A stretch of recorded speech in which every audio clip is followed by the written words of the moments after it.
제7장 교회개혁에 대한 저항 세력 제 세례파 종교개혁이 16세기를 지배한 유일한 운동은 아니었다. 같은 때에 제 세례파라는 광신운동이 일어나 교회 생활에 큰 영향을 주고 해를 끼쳤다. 이 제 세례파는 로마 가톨릭 교회를 대적했을 뿐만 아니라 개혁 측의 교회를 향해서도 공격하고 나섰다. 그래서 개혁자들은 로마 교회뿐 아니라 제 세례파와도 싸워야 했다. 추리위에는 일찍이 어떤 분들이 츠빙글리의 개혁이 철저하지 못하고 로마 가톨릭 교회의 탈을 완전히 벗어나지 못하고 있다면서 불평하고 나섰다. 그들 가운데 특별히 그레벨과 만츠가 츠빙글리와 추리히 시의회에 반기를 들고 일어났다. 이들이 주장한 중요한 두 가지 문제는 유아 세례를 인정하지 않아야 한다는 것과 정부가 교회 일에 개입하는 것을 반대하는 것이었다. 저들은 츠빙글리가 이 두 가지 주장을 받아들이지 않는 것은 로마 가톨릭 교회의 뿌리를 그대로 두고 있기 때문이라고 주장했다. 1525년 종려주일에 그레벨은 목사가 아닌 일반 신자로서 자기를 따르는 200명의 신자를 데리고 가을 성 밖에 있는 강으로 가서 이미 세례를 받았던 자들에게 세례를 다시 주었다. 이들은 모두 유아 세례를 받은 자들이었다. 그레벨은 예수를 스스로 믿고 신앙 고백을 하는 자들에게만 세례를 줄 수 있다고 주장했다. 세례는 믿는 성인들에게만 줄 수 있고 유아들은 스스로 믿을 수 없으니 줄 수 없다는 것이었다. 지난날 교회에서 받은 유아 세례는 무효라고 주장하며 다시 세례를 받아야 한다고 했다. 그래서 유아 때 세례를 받은 성인들에게 다시 세례를 주었다. 그들은 제 세례파라고 불렸다. 그러나 그들은 그 이름을 싫어했다. 이유는 유아 세례를 세례로 전혀 인정하지 않기 때문이었다. 멜히오르 호프만 실제로 제 세례파 지도자 중 가장 뛰어난 사람은 멜히오르 호프만이었다. 독일에서 태어나 모피 상인으로 살아오던 그는 1523년에 루터파 교회의 전도자가 되었다. 그리고 정부 당국과 계속해서 충돌하게 되자 그는 1526년에 스톡홀름으로 갔다. 거기서 그는 말세론에 심취하여 세상의 종말을 예언하고 다녔다. 그는 성찬에 관한 루터의 교리를 부인하고 성찬을 단순한 상징이라고 주장했다. 이 때문에 그는 덴마크에서 추방을 당하고 스트라스부르로 가서 제 세례파에 가담했다. 그 후 그는 1530년에서 1533년에 북프리슬란트와 네덜란드에서 세상의 종말을 전함으로 많은 추종자를 얻고 스트라스부르로 다시 돌아왔다. 그는 1533년에 예수님이 재림하실 것이고 스트라스부르가 새 예루살렘이 될 것이라고 주장했다. 그리고 자기 자신을 오리라 한 엘리야라고 했다. 이 때문에 그는 체포되어 종신형을 받고 감옥 생활을 하다가 10년 후에 죽었다. 그러나 그의 종말론에 대한 신앙은 끝까지 흔들리지 않았다. 요한 마테이즈 이제 호프만의 제자였던 네덜란드의 요한 마테이스가 특별한 환상을 받았다고 주장하고 나타났다. 그는 원래 네덜란드 하를렘 도시의 제빵업자였다. 그는 호프만이 감옥에 있는 동안 그가 예언한 1533년의 그리스도의 재림은 잘못된 것이라 주장하고 스스로 광적인 무리의 지도자 자리를 취했다. 그가 받은 환상에 의하면 호프만이 새 예루살렘이 될 것이라 주장한 스트라스부르는 합당한 곳이 아니고 네덜란드에서 가까운 독일의 서북쪽에 있는 도시 윈스터가 하나님의 시온으로 선택을 받았다고 주장했다. 그는 자신을 하나님과 동행하는 둘째 에녹이라고 주장하고 박해의 때가 지나고 추수할 때가 이르렀다고 설교했다. 그는 윈스트로 가서 자리를 잡고 불경건한 자들에 대항하여 무기를 들 때가 되었다고 주장하며 사람들을 부추겨 그 도시를 무력으로 점거했다. 그 결과 윈스턴은 광신적인 제세례파 사람들의 요새가 되었다. 그러나 마테이즈는 윈스터 감독의 군대들이 그 도시를 공격하게 되었을 때 죽임을 당하고 말았다. 요한 뷰컬존. 이제 같은 네덜란드 사람 요한 뷰컬존이 마테이즈의 뒤를 이었다. 그는 레이덴의 요한으로 더 잘 알려졌으며 직업은 원래 재봉사였다. 그는 스스로 윈스터의 왕일 뿐 아니라 전 세계의 왕임을 자처하고 왕좌에 올랐다. 둘째 왕 다윗으로도 자처하며 윈스터 시장 광장을 시온이라 부르고 거기를 조정으로 삼아 그의 왕국을 다스렸다. 수천 명이 제세례파의 꿈에 매혹되어 새 예루살렘으로 모여들었다.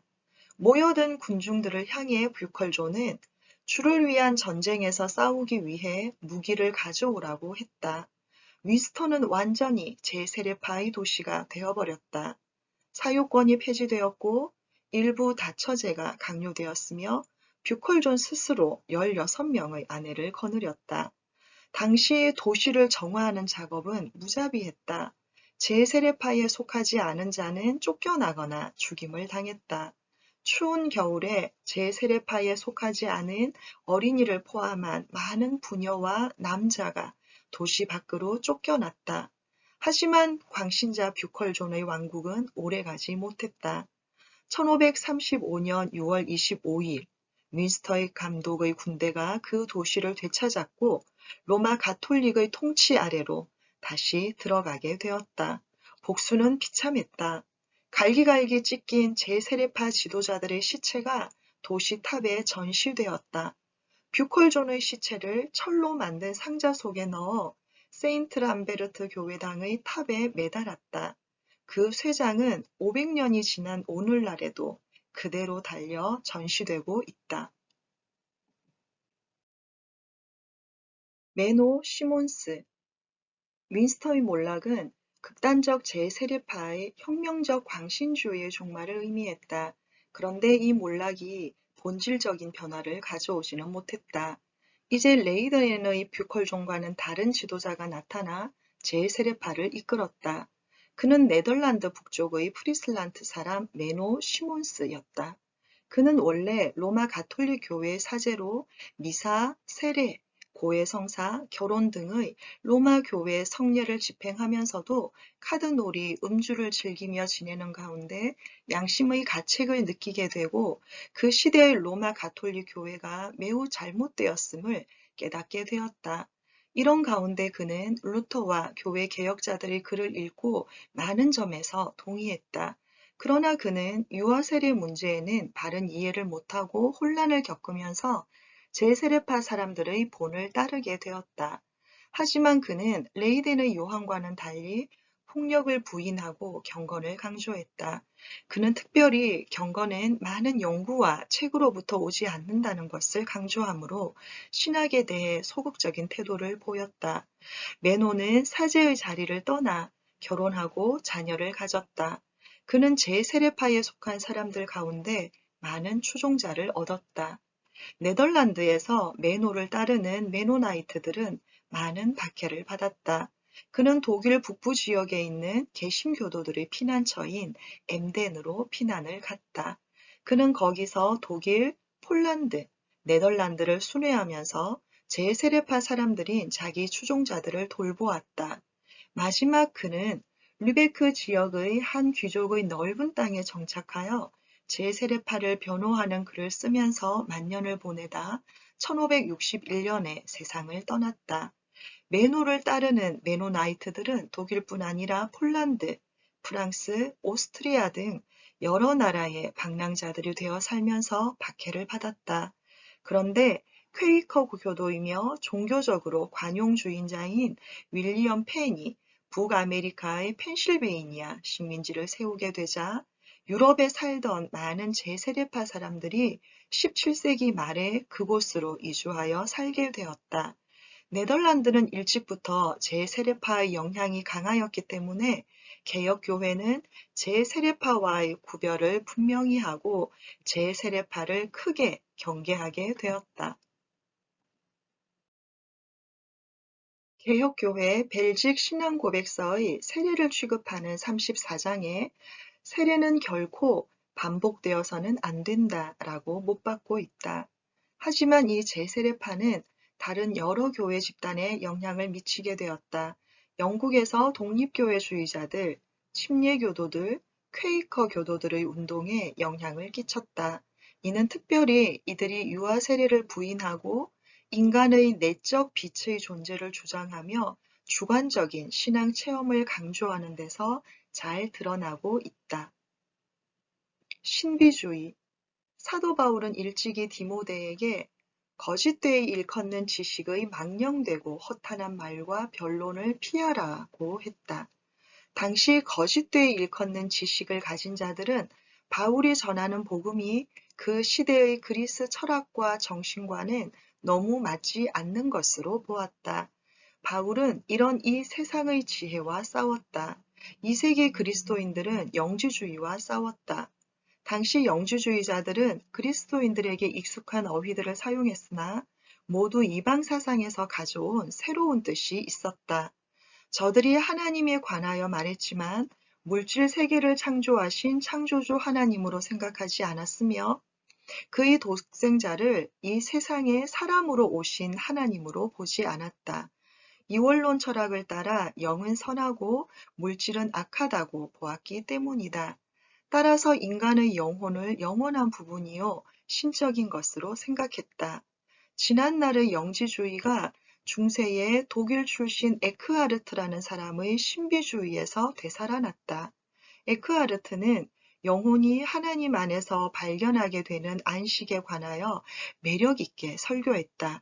인간 영혼 안에는 신적인 빛이 있는데 이것이 하나님과 하나가 될 때 참되고 깊은 평안을 누리게 된다고 했다. 오래전에 있었던 복음의 적, 영지주의가 교회 개혁 시대에 에크하르트로 말미암아 남부 독일 지역에서 같은 본질을 가지고 다시 태어나게 되었다. 세바스찬 프랑크 16세기 교회 개혁 시대에 나타난 신비주의의 대표자는 세바스찬 프랑크이다.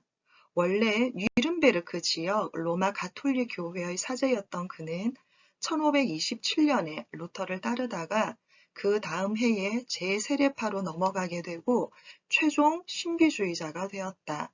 이 때문에 그는 1531년 스트라스부르에서 쫓겨났다. 많은 재세례파 사람들처럼 그도 이곳 저곳으로 불안정하게 옮겨 다녔고 네덜란드의 서북 지역인 프리슬란트의 울룸에서 살다 1542년 바젤에서 죽었다. 세바스찬 프랑크에게서도 2세기에 나타났던 영지주의적 신비주의의 특성이 다시 나타났음을 보게 된다. 그는 교회와 직분을 부인했다. 그는 사도시대 후 교회는 타락했고 교부들과 조직된 교회의 대변자들은 모두 적그리스도의 사도들이라고 주장했다. 그래서 전통적 교회를 항거하고 로마 가톨릭, 루터파, 츠빙글리파, 제세례파 등 네 종파를 다 비난했다. 그는 성경, 설교, 교회, 세례와 성만찬 같은 외적인 것에 의존하는 것을 반대했다. 그에 의하면 참된 교회는 순전히 영적이다.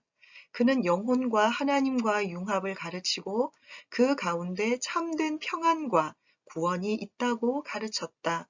기록된 하나님의 말씀과 그 가운데 나타난 언약을 전적으로 무시했다. 이런 신비주의는 기록된 하나님의 말씀을 절대 표준으로 삼는 개혁신앙에 정면으로 반대되는 것이었다. 로마 가톨릭 교회, 트렌트 공의회 루터와 칼뱅에 의한 교회 개혁이 온 유럽에 확산되고 자리 잡을 때 교황 바울 3세가 이 개혁 운동을 저지하고 이단자들에 대한 투쟁을 강화하기를 원했다. 이를 위해 그는 1545년에 이탈리아의 북부 도시 트렌트에 세계적 공의회를 소집했다. 이 공의회에서 교황에게 충성하는 수도회인 예수회가 핵심적인 역할을 했다. 예수회 회원들은 교황이 교회의 머리됨을 강력하게 주장했다. 교황의 무오교리가 1870년 제1차 바티칸 공의회 때까지 공식적으로 선언되지는 않았지만 이 트렌트 공의회에 의해 이미 확정되었다. 그리고 이 공의회 참석자들에게는 성경보다 토마스 아퀴나스의 스콜라 철학 저서가 중요한 판단의 근거가 되었다. 이 공의회의 결정들이 로마 가톨릭 측과 교회 개혁 측 사이에 완전한 분열을 가져왔다. 이 공의회는 교회 개혁 측의 첫째로 중요한 교리인 오직 성경에 반대하여 교회 전통의 중요성을 강조하고 성경과 꼭 같은 가치를 전통에 돌렸다. 그리고 교회 개혁 측의 둘째 중요 교리인 오직 믿음으로 얻는 의에 반대하여 하나님의 칭의의 은혜는 성례를 집행할 때 사제들의 의식적 행위를 통해 주어진다 라는 교리를 확인하였다. 교회 개혁 측의 셋째 중요 교리인 오직 은혜에 반대하여 선행의 공로를 내세웠다. 나아가 트렌트 공의회는 개혁자들이 가르친 모든 교리를 하나씩 들어 아나데마, 즉 저주를 선언했다. 예를 들면 트렌트 신경 8에서 누구든지 은혜가 새 율법의 성례를 통해 의식 자체에 의해 주어지지 않고 신앙만 은혜를 받는데 충분하다고 말한다면 그에게 아나데마가 있으라고 선언했다.